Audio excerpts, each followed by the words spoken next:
Começa agora o podcast de fato. Uma visão popular do Rio Grande do Sul, do Brasil e do mundo.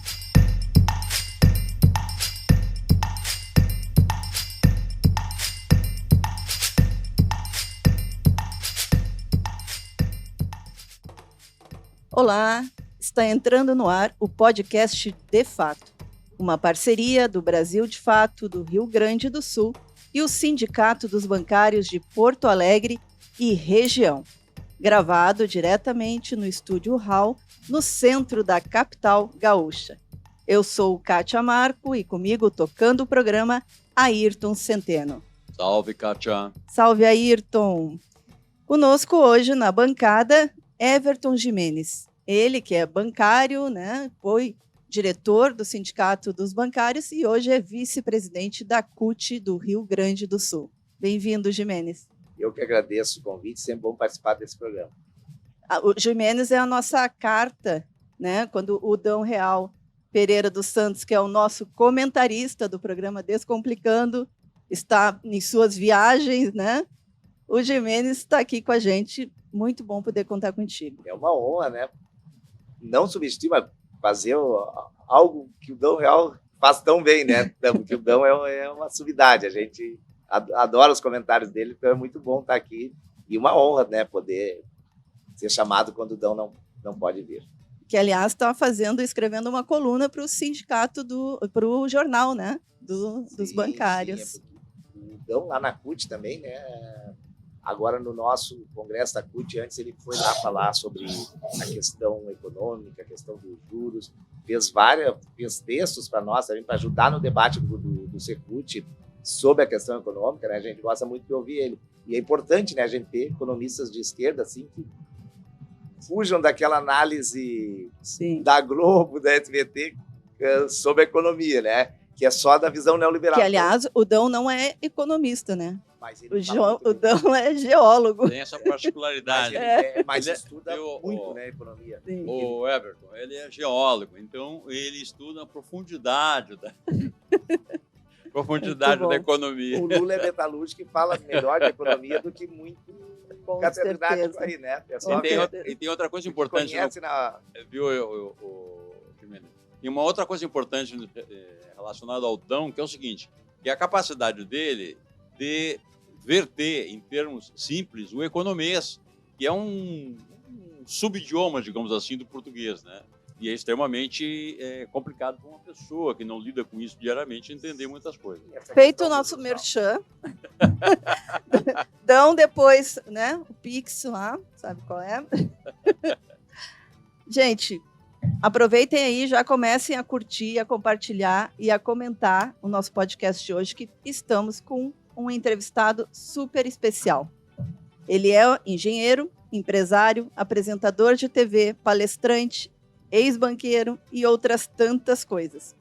Eduardo Moreira, que hoje é também uma das cabeças que toca o Instituto Conhecimento Liberta, o ICL.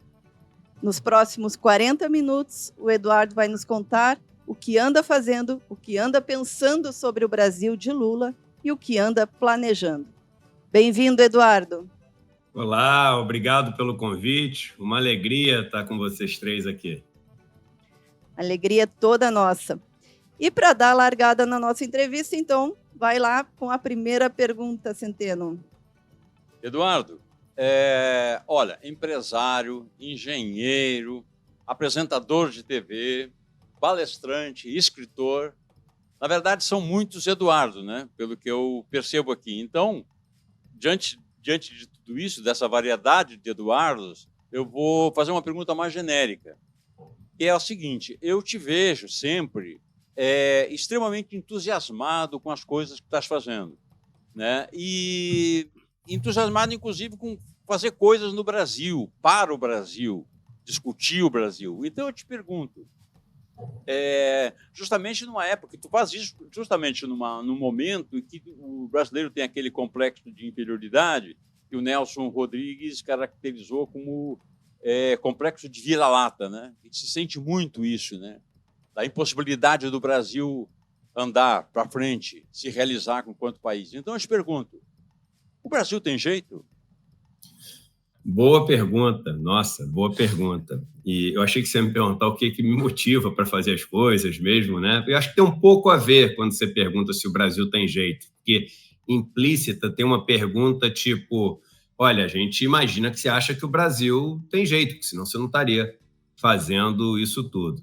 E as motivações que eu tive e tenho ao longo da vida para fazer as coisas que eu faço, as boas e as ruins, né? Eu já fiz muita coisa que hoje eu olho para trás e não concordo com as coisas que eu fiz. Tenho uma visão de mundo bem diferente da que eu tinha 10 anos atrás.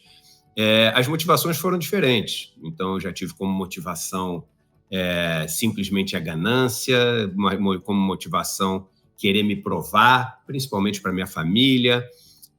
Já tive como motivação me reparar, né? E pagar um pouco dos pecados que eu achava que tinha cometido. Tive como motivação, enfim, construir um país melhor. Já tive como motivação, e já adianto que não tenho essa motivação hoje em dia, buscar algum caminho na política partidária, ou seja, querer concorrer a alguma coisa.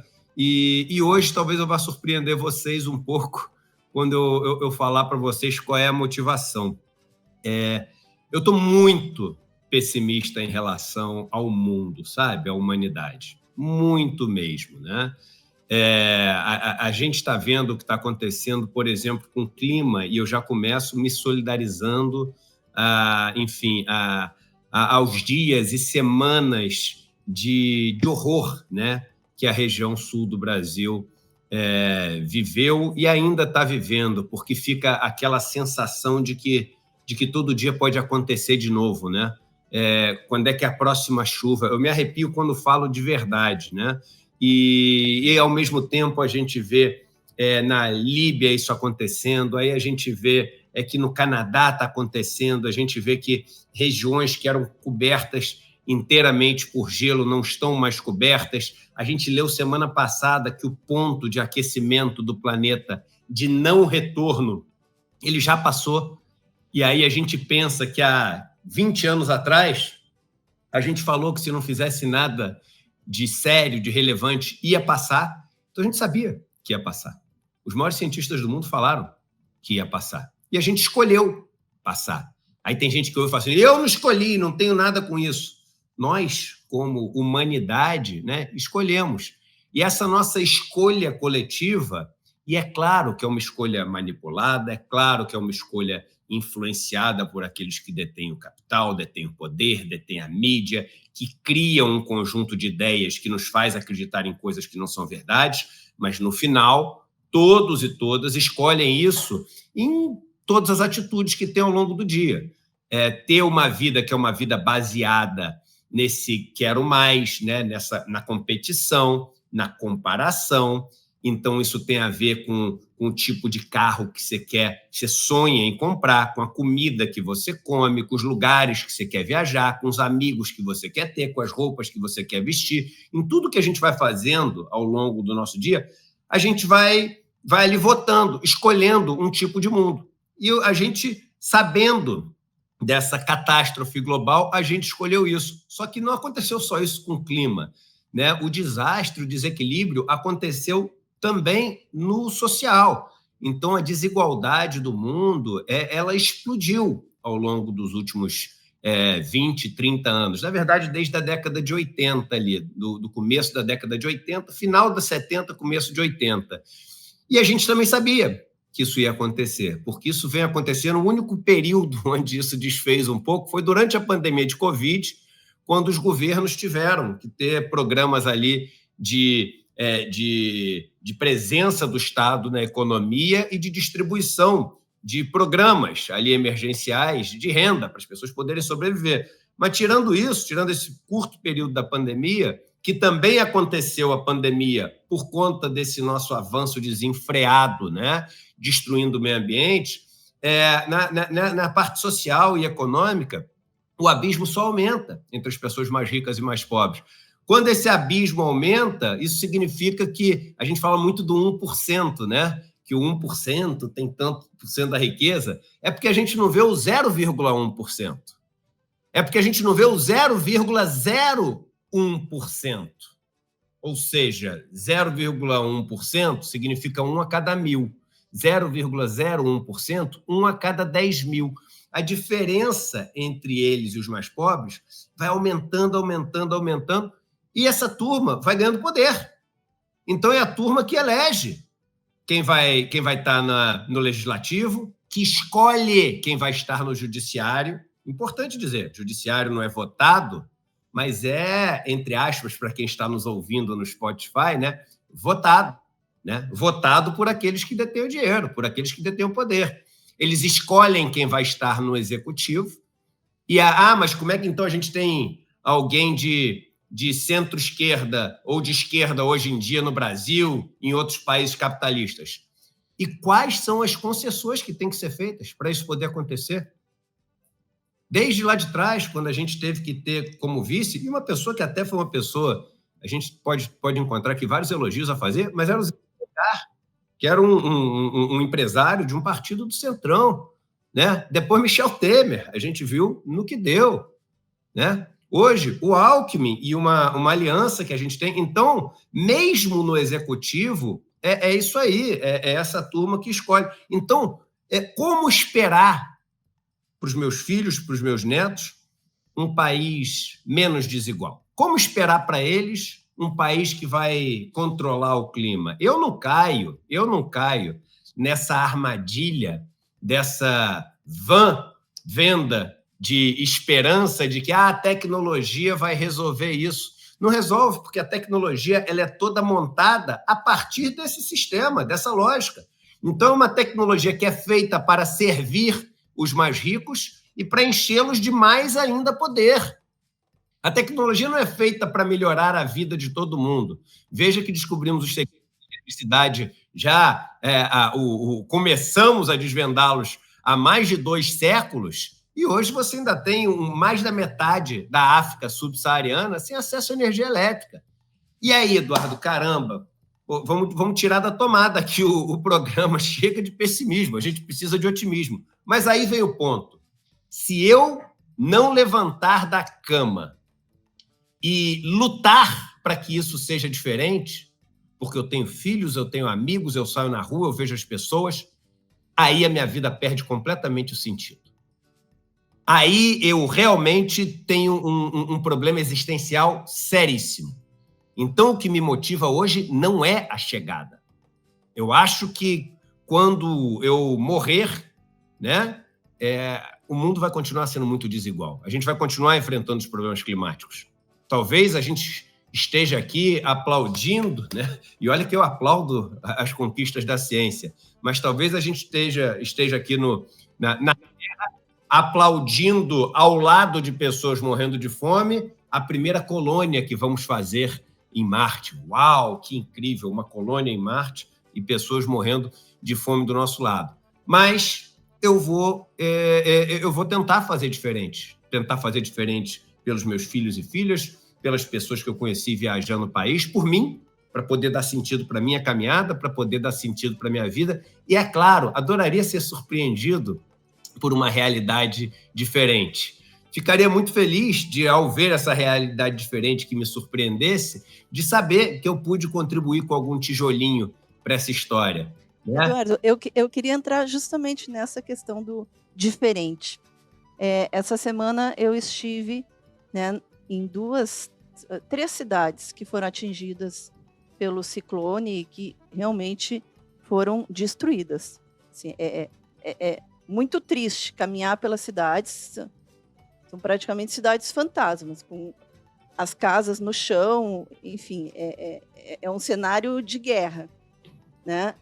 E eu estive na cozinha solidária do MST e acompanhei toda a produção, né? Foi na quarta-feira, dia 20 de setembro, foram produzidas 2.300, com muitas pessoas ajudando, muitas pessoas da comunidade, da própria cidade, vindo ser voluntárias e montando e dizendo o quanto estavam agradecidas pelo MST estar fazendo aquela ação. Né? Já foram até agora mais de 30 mil marmitas servidas para todas as cidades ali no entorno. Também está acontecendo uma missão, né, que o Movimento dos Pequenos Agricultores, junto com a Caritas e outros movimentos da igreja estão fazendo, de doação de sementes. Eles estão agora, nesse momento, em mutirões pelas cidades, conversando com os agricultores, né, buscando o que eles precisam. E conversando com as pessoas na cidade, elas diziam, é muito triste que a gente está vivendo, mas eu acredito que nós não seremos mais os mesmos.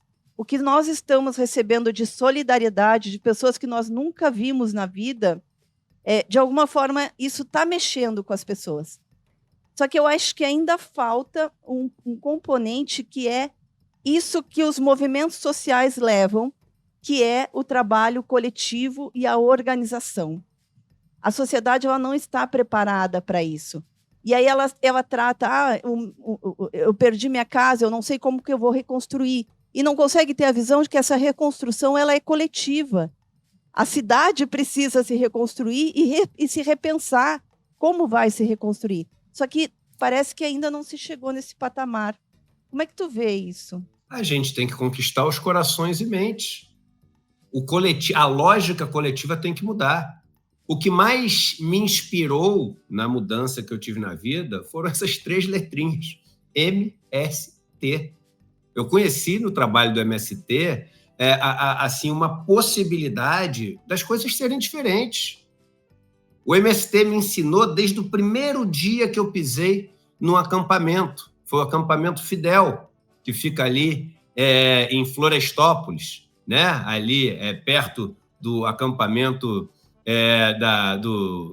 de Porecatu, de Centenário do Sul. E ali, primeira vez que eu pisei no acampamento, eu falei, caramba, as coisas podem ser diferentes. Mas, calma aí, não estou entendendo direito, eu pensava. Esses não são aqueles terroristas? Aqueles caras que tacam fogo em coisa? Que destroem, né? Campos e fazendas e etc. Mas como é que eu nunca soube disso? Então, a nossa luta, e é o que vocês estão fazendo aqui com esse podcast, e é o que eu tento fazer hoje com o Instituto Conhecimento Liberta, enfim, e é claro que no meio desse meu pessimismo existem lampejos de esperança. O MST, acabei de falar, é um deles. O ICL, que é uma iniciativa que a gente criou, primeiro, para levar educação para o país inteiro, né? Ou de graça ou quase de graça. Hoje tem 70 mil pessoas que estudam, dos quais mais de 1/3 não pagam nem um centavo. As que pagam um valor que é menos para a gente colocar numa coisa global e comparar com o que outros países fazem. É menos de $10 que eles pagam por mês e tem hoje 240 cursos. E vou falar uma coisa aqui que nunca falei em lugar nenhum. Vamos virar faculdade agora.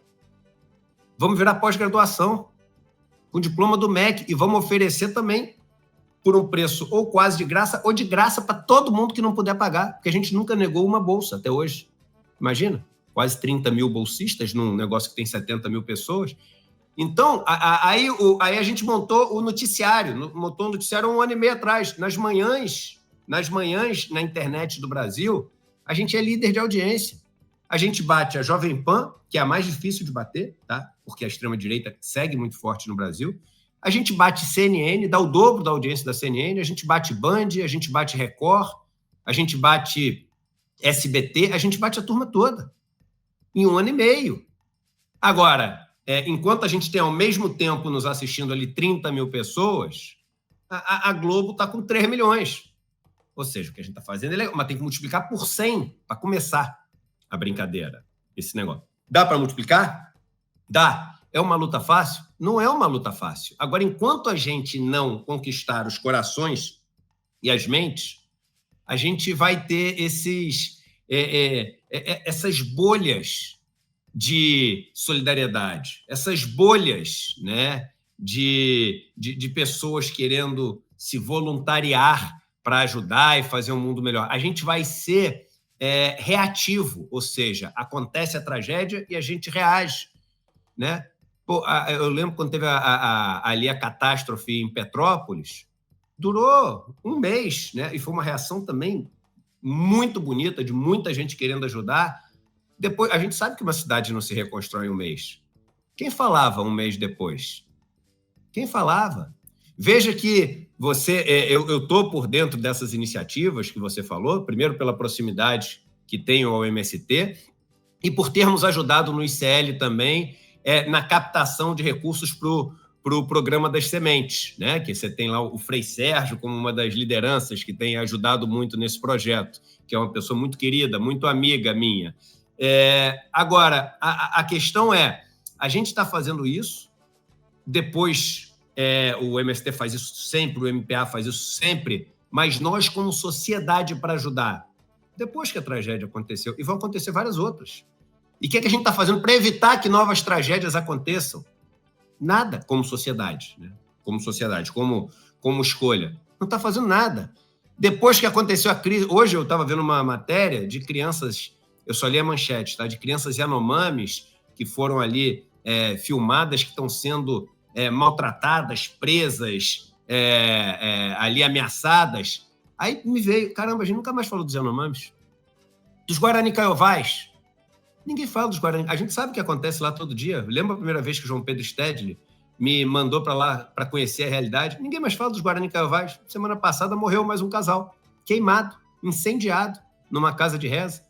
Hoje, se você entrar nas redes sociais, não vai ter mais quase nada falando da destruição que aconteceu no sul do país. Ontem teve, porque teve... A Juliette disse que ia fazer aquela turnê, e o nome da turnê é Ciclone. Aí rolou aquela revolta, porque o nome da turnê é Ciclone, e ela falou... Revolta tem que ser para onde o mundo está indo, gente. Essa que tem que ser a revolta. E aí vem um ponto que eu acho que é importante, e aí termino a minha resposta aqui. A mudança pela qual a gente tem que lutar tem que ser uma mudança total de lógica. Por isso eu uso a palavra revolução. O MST, ele propõe uma mudança de lógica do sistema. Ele não propõe uma reforminha. Ele não propõe uma ajeitada. Ele não propõe a gente... Não, vamos resolver.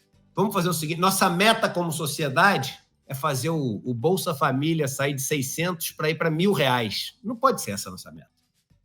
Não pode ser essa a nossa meta, porque a gente está na mesma lógica. A gente está na mesma lógica.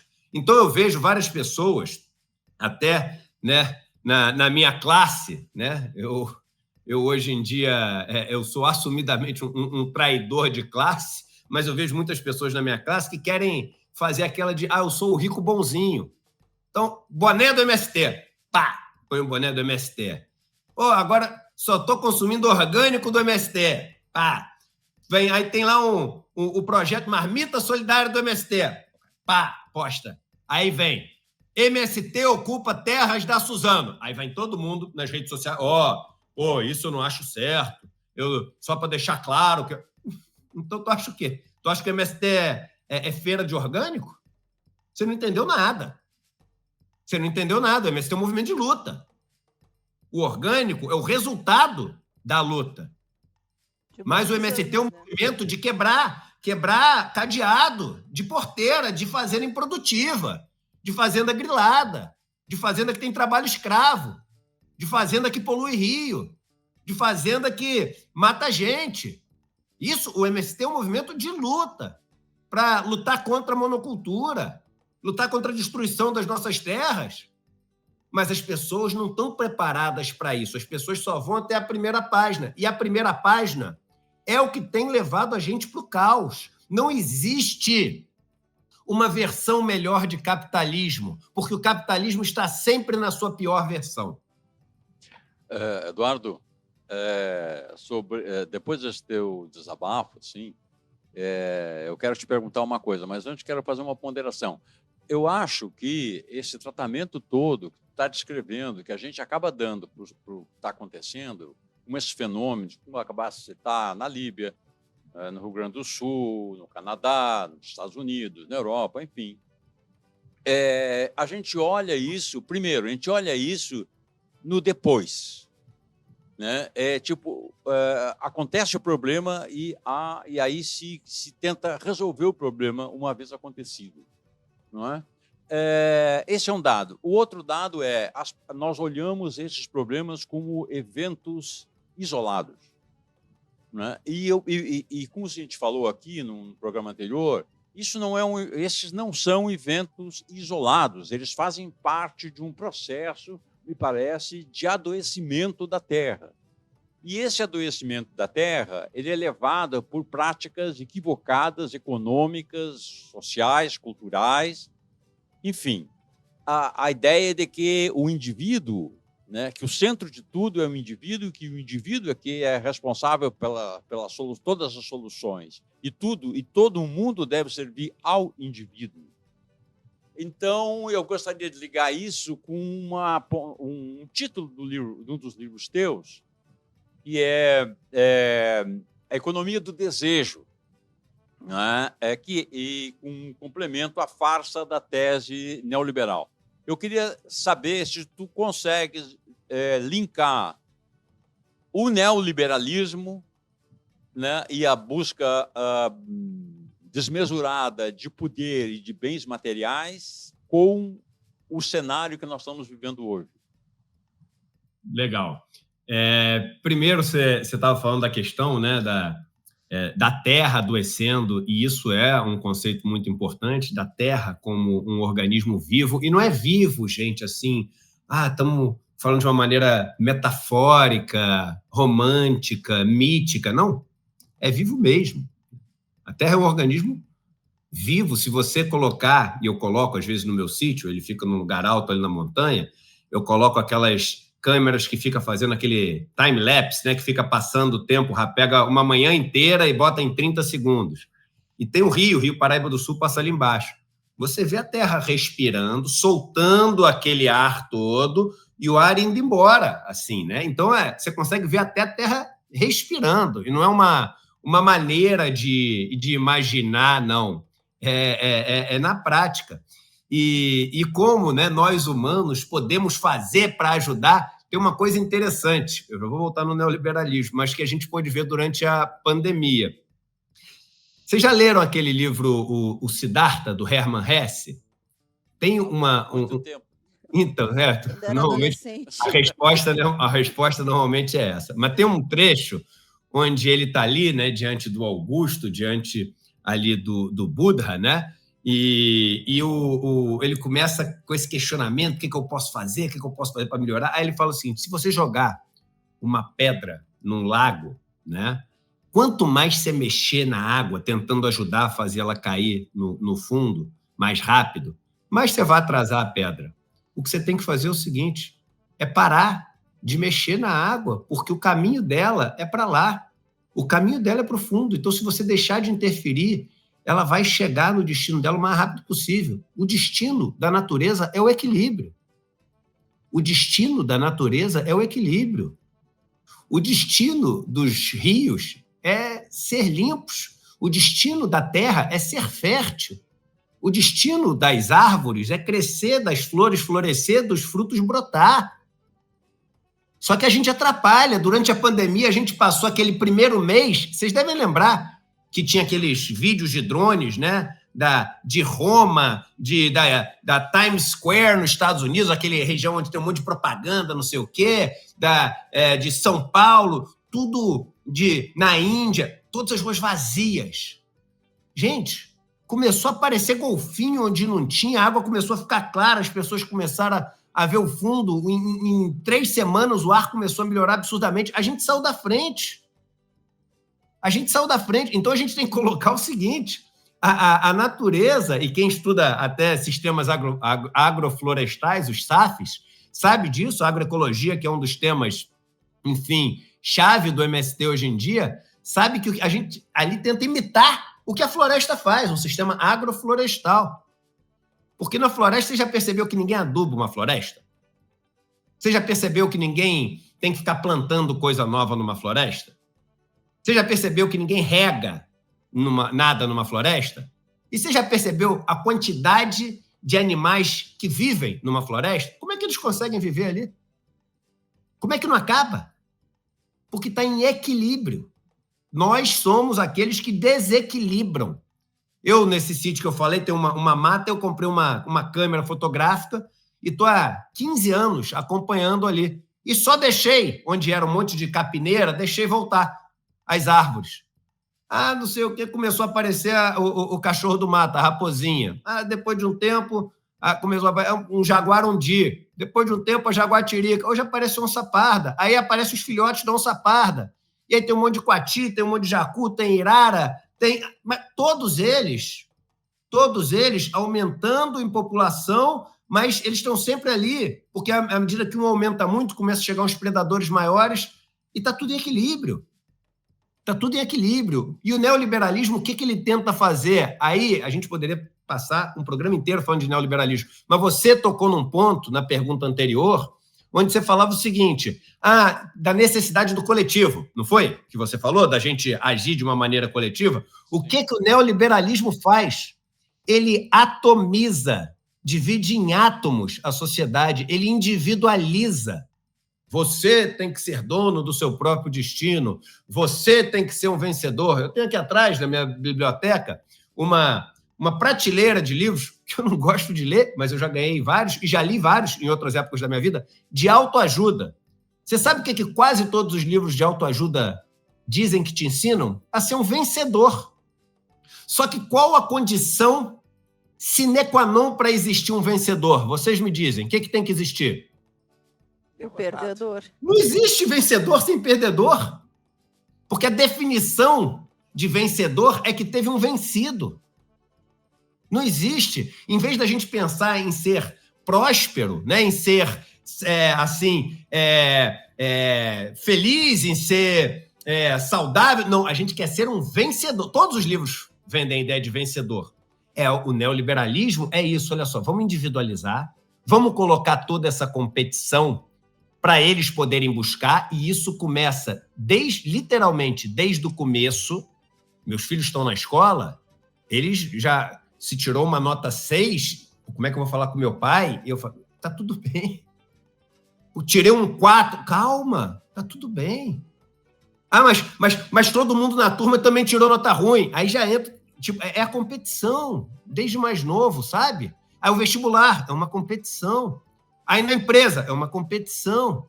Se a gente começar a se perguntar em qual momento da vida as pessoas, nesse nosso modelo, elas são estimuladas a se ajudar, a não ser por tragédias, a não ser por catástrofes. Então, quem se ajuda é quem é pobre. Mas o modelo tenta colocar eles um contra os outros. Quem se ajuda é quem passou por uma enchente. Quem se ajuda é quem passou por um terremoto. Mas o normal é eu contra o mundo, eu cada vez maior, eu nessa disputa por poder, e a gente sem perceber que essa disputa toda é o que gera a energia, a eletricidade, como se todos estivéssemos numa bicicleta. Essa é uma boa metáfora que eu nunca usei, mas me veio para a cabeça agora, né? É como se todos estivéssemos em bicicletas, achando que estamos competindo um contra os outros na bicicleta. Mas as bicicletas estão paradas. Elas não saem do lugar. Mas as suas correias estão, na verdade, ligadas num mecanismo que, à medida que a gente vai pedalando, vai gerando energia. E toda essa energia está sendo canalizada para pessoas que não estão pedalando, que estão no ar-condicionado e vivem com todas as suas benesses alimentadas pela energia gerada pelo nosso trabalho, pelo nosso gasto, pelo nosso esforço, que estamos fazendo isso achando que vamos, ganhar do outro em algum momento e poder sentar no trono onde ele está. Só que é tudo um jogo, um teatro. Estamos dentro da caverna de Platão, de Sócrates. Vou começar a minha pergunta com uma brincadeira, né? O Eduardo disse que é um traidor de classe. E como ele foi banqueiro e eu sou bancário e sindicalista, em algum momento nós estávamos do lado oposto da mesa, né? Com certeza. Da luta de classe. E espero que tenham mais traidores de classe do lado de lá, né? Porque é difícil, né? Até pelo que ele citou aí é difícil. Mas nós precisamos de mais gente de lá vindo para cá para nos ajudar. Mas, Eduardo, eu tô falando agora nessa questão do neoliberalismo. No começo, tu falou até dos limites, chegou a falar, não diretamente, mas dos limites do governo, dizendo que, mesmo um governo de esquerda, centro-esquerda, quem decide é o poder, né? E a gente vê essas coisas práticas. Eu, por exemplo, nos bancos, Eu sou de um tempo, entrei em 87 no banco, no auge das greves, aquelas do Plano Sarney, que tinha greve em setembro e março, porque a inflação era muito alta, e a gente era muito unido. E a gente chegava a fazer greve se algum colega era demitido. Hoje, o neoliberalismo incutiu tanto essa questão do individualismo, e quando tu vai numa agência e sabe que um colega foi demitido, por exemplo, no banco privado tem muita demissão, às vezes os caras falam, não, mas ele mereceu, ele não vendia bem, ele não atingiu os resultados, não tem mais a solidariedade aquela. É tipo, ele foi embora, mas eu fiquei. Então, o neoliberalismo ganhou as mentes, né? O Eduardo fala da gente ganhar coração, ele ganhou desde o colégio, da faculdade, essa visão da meritocracia, do ser melhor do que o outro, de um passar por cima do outro, e quem sobrevive, né, que nem na autoajuda, são os fortes. Esse é um aspecto do neoliberalismo. Uma pergunta que eu queria te fazer é sobre essa questão dos limites de governo. Hoje nós estamos vendo, né, tanto essa questão da taxa de juros, que tem um Banco Central autônomo, entre aspas, porque no fundo ele é autônomo do povo e do governo, mas ele é refém do sistema financeiro, ele faz o que o sistema financeiro quer. Nós vemos essa discussão da entrega dos ministérios, e nós bancários estamos vendo agora a Caixa Federal virando, digamos, troca de moeda. Uma moeda de troca, né, com o Centrão, e tudo isso é por conta desses limites, né? Eu, às vezes, acho que o Lula, principalmente no segundo mandato dele, quando ele estava no auge, que diziam que ele elegeria até um poste, elegeu a Dilma, nós deveríamos tentar fazer algumas mudanças mais profundas, como, né, a democratização da comunicação, que tu mesmo citou, que a Globo, a SBT só falam o que eles querem das coisas, a questão, e principalmente uma reforma eleitoral.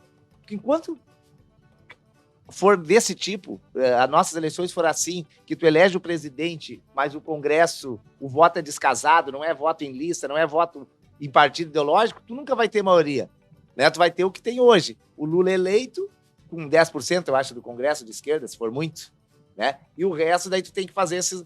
A gente sabe os limites, né? Porque se não fizer, acontece que nem a Dilma, as pauta-bombas, coisa e tal, tudo. E hoje o Lira é muito mais fortalecido que era naquela época o Cunha ou os outros presidentes, né? O Congresso foi se especializando com esse orçamento secreto, foi piorando. Hoje o Lula é mais refém do que antes. Então, acho, como que a gente faz para evitar essas coisas, né? Como que a gente consegue, não sei se através de plebiscito, ouvindo o povo, fazendo o povo participar, acordar o povo que a gente tem que ter uma reforma. Porque dessa forma, como tu disse, não tem capitalismo mais moderado.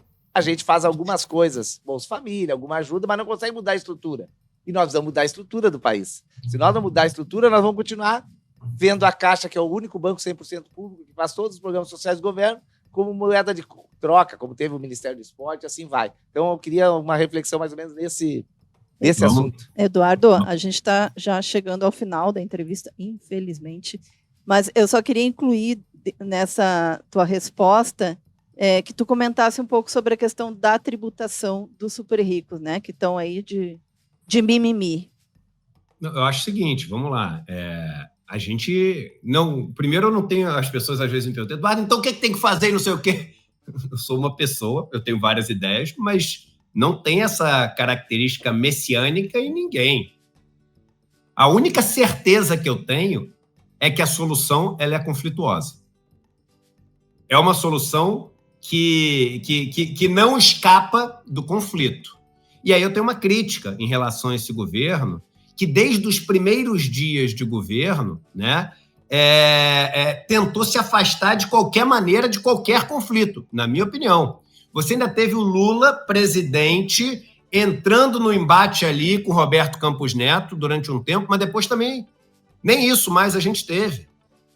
Eu estava vendo as notícias hoje, Brasil diminui, porque os jornais vão todos na onda do neoliberalismo. Brasil diminui a taxa de juros para o menor nível em 16 meses. Devia falar o seguinte, Brasil segue com a maior taxa de juros real do mundo sem motivo. Só que não é assim que coloca. Quando você... né, a Caixa, o único banco 100% público, não é mais, porque fez o IPO da Caixa Seguros. Não é mais. Seguro, sim. Fez isso. Não, mas aí... Ainda continua 100%. Mas aí a gente vai tirando, o que sobrou continua 100%. O que sobrou continua... Eles queriam fazer durante ali o governo Bolsonaro o Caixa Digital. Mesma estratégia, mesma malandragem.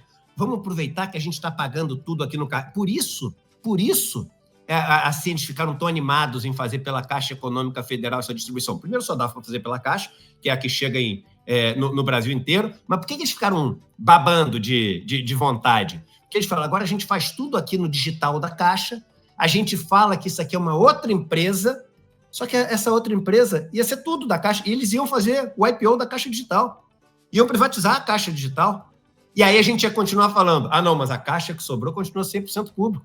Nem a gente, às vezes, vai percebendo, porque eu estou te falando isso porque eu falo Caixa 100% pública também o tempo inteiro. Mas verdade da vida é que não é.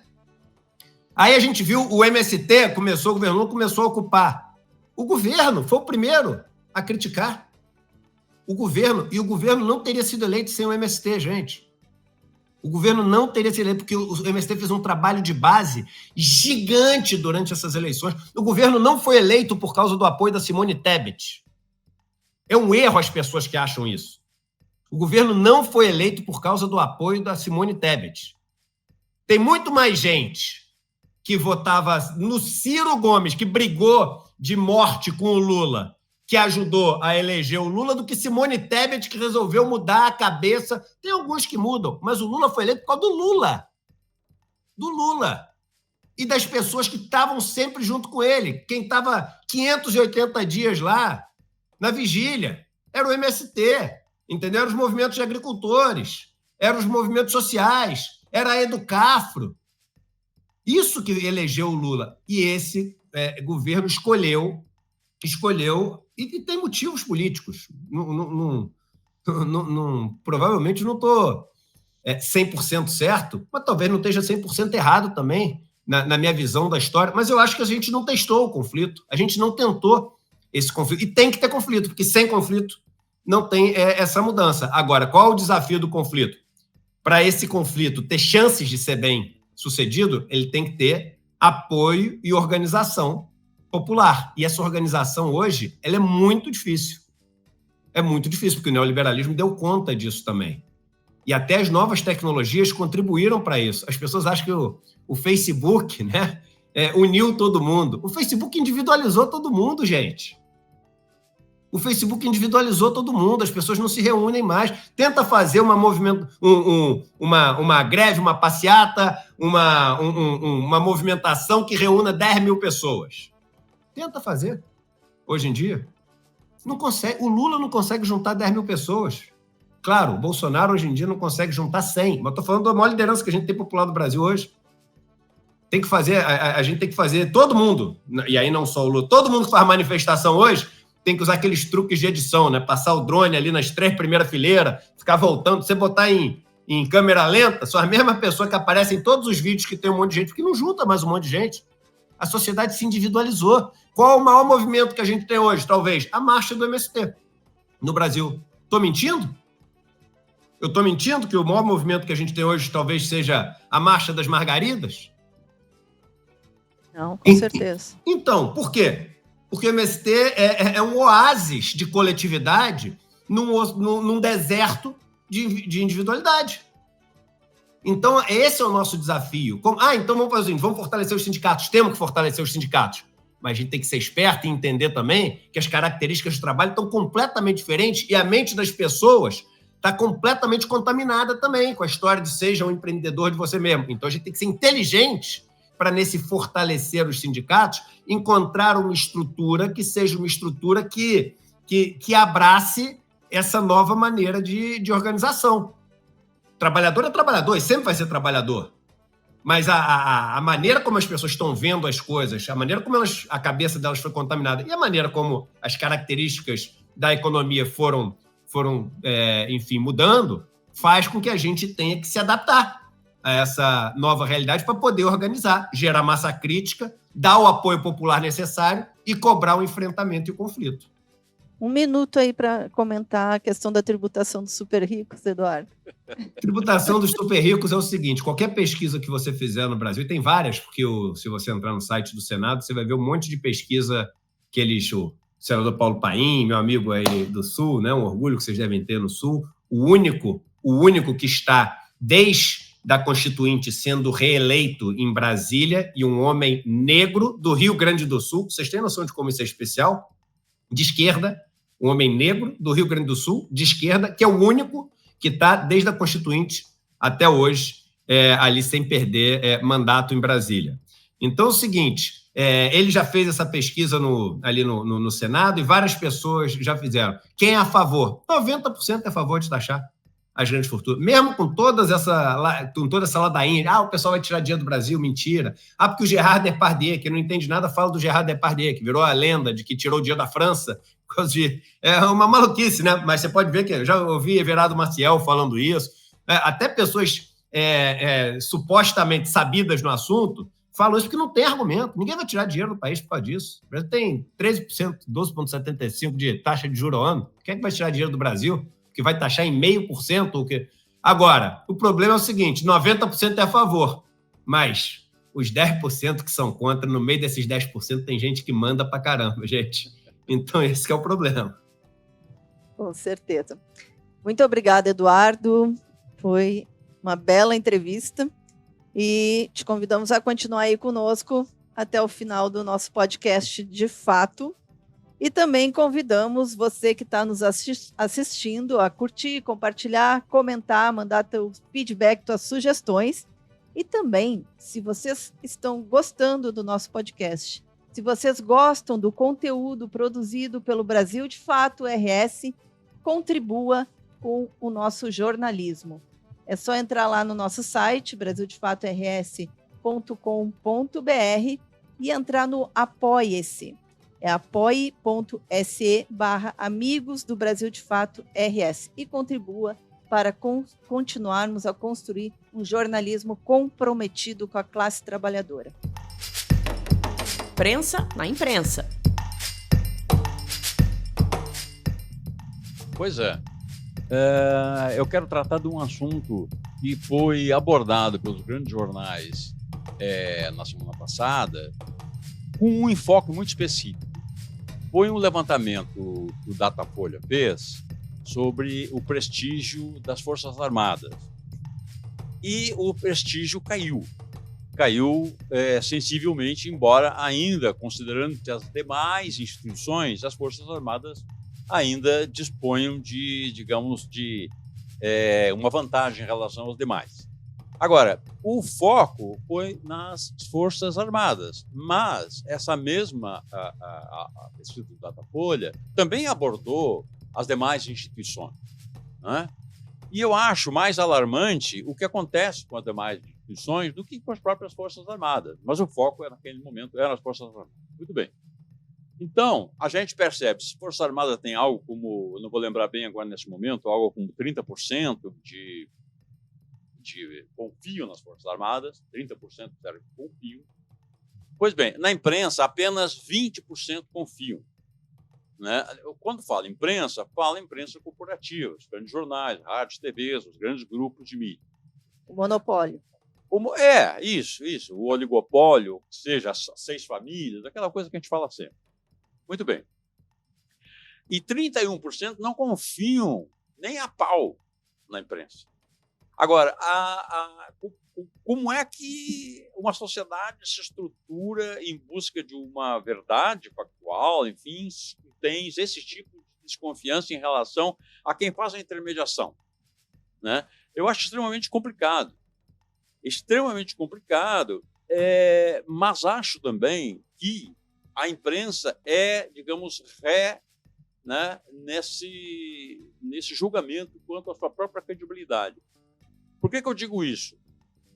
Eu digo isso porque a imprensa, nos últimos anos, nos últimos 20 anos, ela sempre teve um determinado viés, né? Mas, especialmente a partir daqueles episódios da Lava Jato, né? Ou seja, abarcando o final do governo Dilma, mais o impeachment da Dilma, o golpe contra a Dilma, a prisão do Lula, etc., até o período da investidura do Bolsonaro, a imprensa trabalhou no sentido de uma espécie de demonização, criminalização da política. E nós sabemos, todos nós, que não há nenhuma sociedade humana, né, que a sociedade humana só consegue, aliás, se organizar enquanto sociedade mediada pela política. Né? Mediada pela política. Agora, a política e os políticos foram altamente criminalizados durante todo esse período. eu digo que a mídia responsável, embora, obviamente, eu acho que quem é acionista majoritário nessa falta de credibilidade da política tem sido, digamos, as próprias instituições políticas. Mas a mídia trabalhou fortemente para exacerbar esse tipo de coisa. Tanto é que, nessa mesma pesquisa, vocês sabem, por exemplo, quem confia no Congresso Nacional? 8%. 8%. Né? Claro que o Congresso Nacional,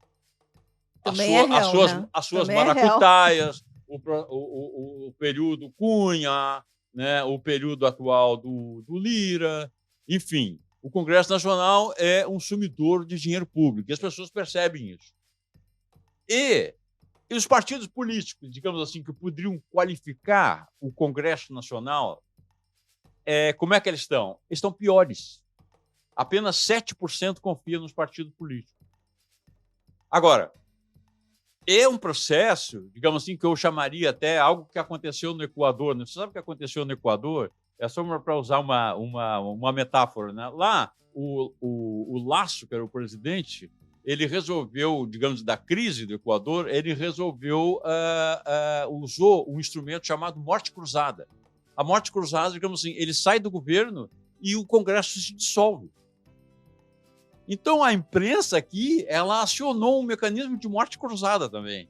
Tipo assim, eu destruo os políticos, mas eu me destruo também.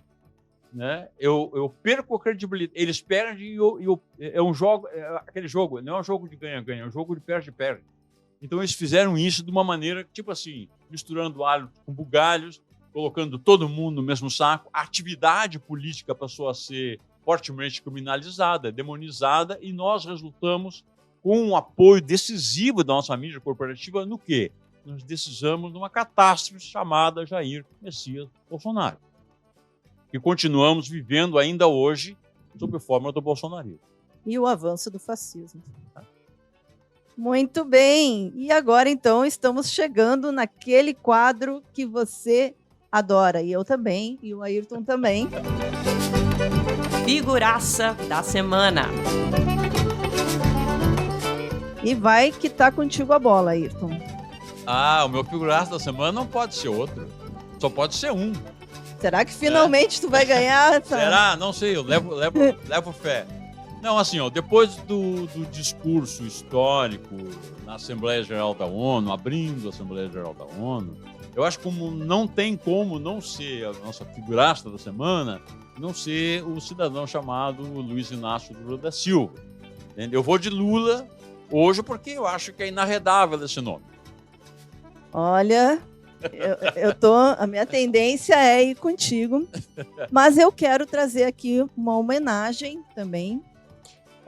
O Eduardo já citou aqui o casal, né?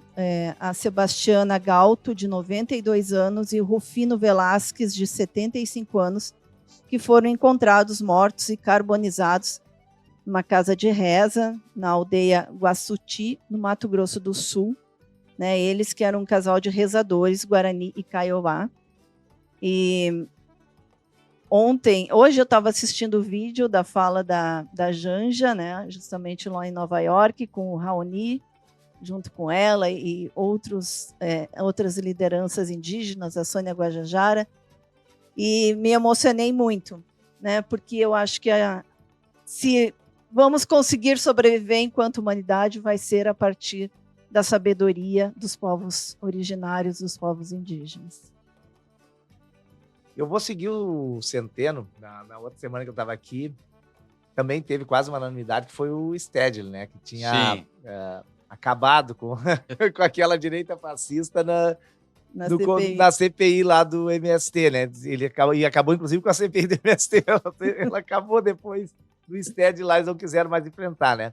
E agora tem outros fatos, logicamente, relevantes, e o que a Cátia trouxe aqui muito triste, mas eu acho que o Lula, de fato, essa semana, ele ganhou protagonismo mundial, né? Porque, até por causa dos últimos anos, né? O que o Bolsonaro falava naquela abertura falando de cloroquina, vergonha alheia, cloroquina, isso, aquilo, problemas, só faltava falar problemas pessoais dele, da casa dele, né? Porque era um nível ridículo, né? As pessoas não aplaudiram no final E o Lula conseguiu ser 7, 8 vezes aplaudido durante a fala, tocou nos principais problemas do mundo, né? Fez uma fala de estadista, falou do clima, falou da fome, falou da guerra. Então, eu acho que o Lula, dessa vez, o Centeno tem razão, é a figuraça da semana. Bom, vamos ver o que o Eduardo nos diz aí, se traz alguém mais bombástico. O Lula todo mundo deve ter aquela figurinha no WhatsApp que é carimba que é top, né? Então, essa semana ele ganhou o carimbo, né? Top, né? Ali. Agora, eu queria só fazer 2 lembranças. Primeira, nessa semana foi também o aniversário de Paulo Freire, que teria feito 102 anos de idade, então acho que vale a pena a gente lembrar. E vocês me falaram no começo do programa que essa figuraça sempre tem o lado bom e o lado ruim. Então, eu queria colocar do lado ruim também a lembrança de Arthur Lira, né, que censurou a agência pública, proibindo ela de manter as reportagens que falam sobre as denúncias da ex-mulher de Arthur Lira, e Arthur Lira também, que segue querendo sequestrar a Caixa Econômica Federal, usando a palavra deles de porteira fechada. E assumindo isso publicamente numa entrevista da Folha. Mas não dá para tirar o posto de Lula nessa semana. Então, carimba que é top, Luiz Inácio Lula da Silva. O Arthur Lira ficou com aquela cara no discurso do Lula, vocês viram, né? Virou meme, né? O único que ficou com a cara que parece que não estava gostando de nada que o Lula falou. Sim, tava cômico, realmente. Mas é isso aí, gente. A nossa figuraça da semana é Luiz Inácio Lula da Silva. Muito obrigada pela sua participação no nosso podcast de fato dessa semana. Entra lá, apoia.se/Amigos do Brasil de Fato RS e contribua com a nossa comunicação. E seguimos, então, mande seu comentário, mande suas sugestões e a gente se encontra aqui no Estúdio Hall do Sindicato dos Bancários, no centro da capital gaúcha, na semana que vem. Você ouviu o podcast de fato, uma produção do Brasil de Fato, Rio Grande do Sul.